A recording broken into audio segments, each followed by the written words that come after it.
Bây giờ bà ơi, buồn không? Buồn chưa? Ngon lắm. Ngủ cũng được thôi đi.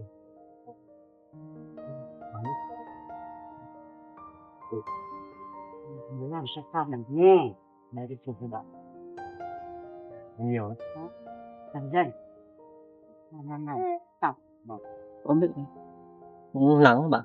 Nắng nên là cũng khá là mệt. Buồn. Hôm nay trời nắng quá. Mệt thì lại nghỉ. Mà bà muốn làm nhanh một chút để bà có chỗ nghỉ ngơi. Cái nhà này thì cháu nghĩ là mát với là rộng. Cháu làm cho nó rộng một chút để bà thoải mái hơn. Bà có nghỉ ngơi. Làm cho tiền nó khác xong. Mệt thì nghỉ. Vì đã mệt quá là ốm như. Bà trông em bé có vất vả không bà? Cũng chả có gì vất vả đâu con ạ. Thế bà hộ cháu nhé. Nó ngoan nè. Hộ cháu được việc gì hộ xong là cháu tập trung vào làm ngôi nhà cho nó nhanh xong. Thời tiết mấy hôm nay nắng bà làm gì cẩn thận. Con cứ từ từ mà làm. Lúc nào mệt thì nghỉ. Còn vội gà thì bà các con nó ngoan, bà các chăn đỡ. Thế thì bà hộ cháu chăm sóc đàn vật nuôi nhé bà nhé. Xem là con dê con gà con bà hộ cháu. Cái thủ em bé ngoan hay bà lúc nào nó vầy thì bà không phải làm gì đâu. Để cho con bé. Em bé dậy chắc cũng đói đấy bà nhỉ? Đói rồi đấy. Thế tí nữa bà cho ăn cho cháu với nhá. Tí nữa bà cho cháu nhá. Ê, để bà cụ cho ăn nhá, chúc làm nhá, phải lớn rồi nhỉ. Đấy, ngồi dậy tỉnh mắt nhỉ. Thương lắm nhỉ. Đúng không? Bố làm nhà cho bà cụ nhá.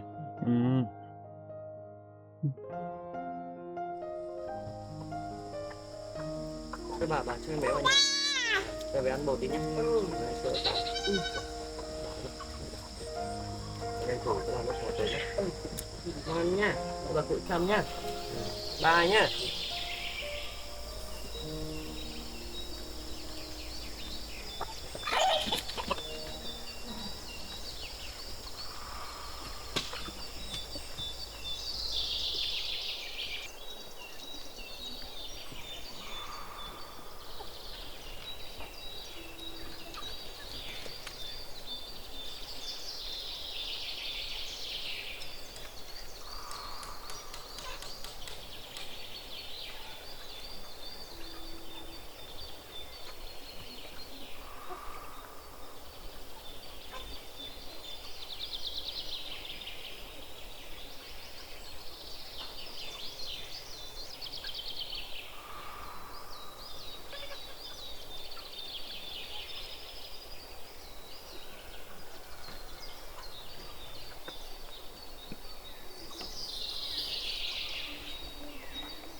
Ăn no thì cho nó cho lớn.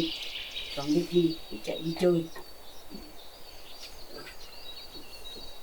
Ngon quá. Ngon.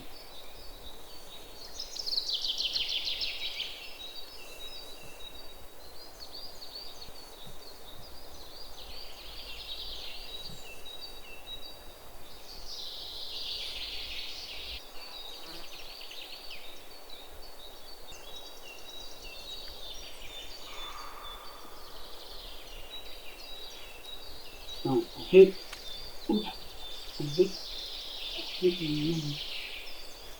Được, phải ăn.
trời nó mưa mà nhỉ? Ừ. Tôi thấy gió to mà trời đen lắm. To lắm. Vâng. Ừ. Này, không có bão là bạn nghỉ ngơi cẩn thận nhé. Có nghỉ lúc hay là có làm lúc. Mưa thì nghỉ thôi. Vâng. Trời mưa quá không làm được. Trơn, vỗ trơn. Mưa to gió lớn. Mưa to gió lớn thì cũng tốt nhất ở trong nhà thôi bạn. Vâng. Thế thì ra ngoài với cái hàng đô. Cháu đang làm trên cao, cái thang nó không nó trơn. Cháu thấy sợ.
Đuôi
Wow, nào, hai bố con ăn bún nhé. ở đâu trong rồi hả bà? Ừ, ăn bên trong rồi. Đấy, ui có đồ ăn Ngon lắm. ăn đâu ngon quá nhỉ. À. Ăn giỏi quá nhỉ. Cho cái ghế cho bạn. Để cho cái ghế. Hai ghế đây bạn. Ừ. Trưa rồi bà nấu được bún ngon hết bà nhỉ? Ngon. Vâng. Chúng ta vào đây quên bố nào đủ bón nhá. Bón đây được cái chọc cho em làm. Đấy, được ăn đấy nha. Giỏi lắm nha. Ủa, có hoa quả nữa. Bón đi bà ơi. Bà này bà. Bà này ngon quá nha. Còn là bún thịt này, bún chả này. Ăn đi con. Ngon quá nha. Ăn đi bà ơi. Bà. Chưa nắng gì bà nhỉ?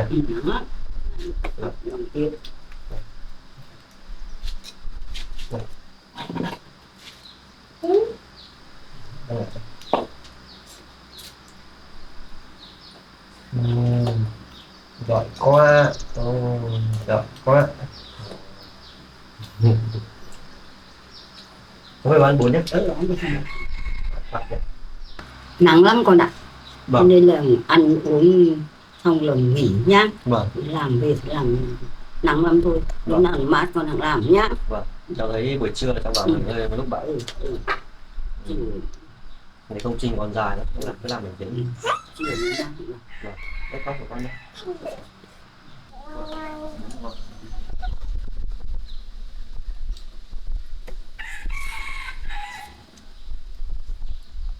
Con ăn uống đi, ăn cho nó khỏe.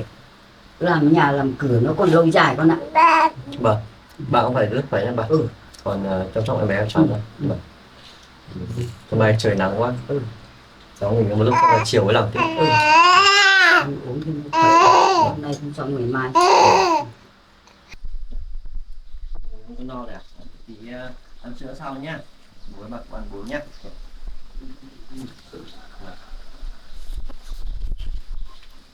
Ăn bún rồi ăn hoa quả rồi để cho nó khỏe con ạ.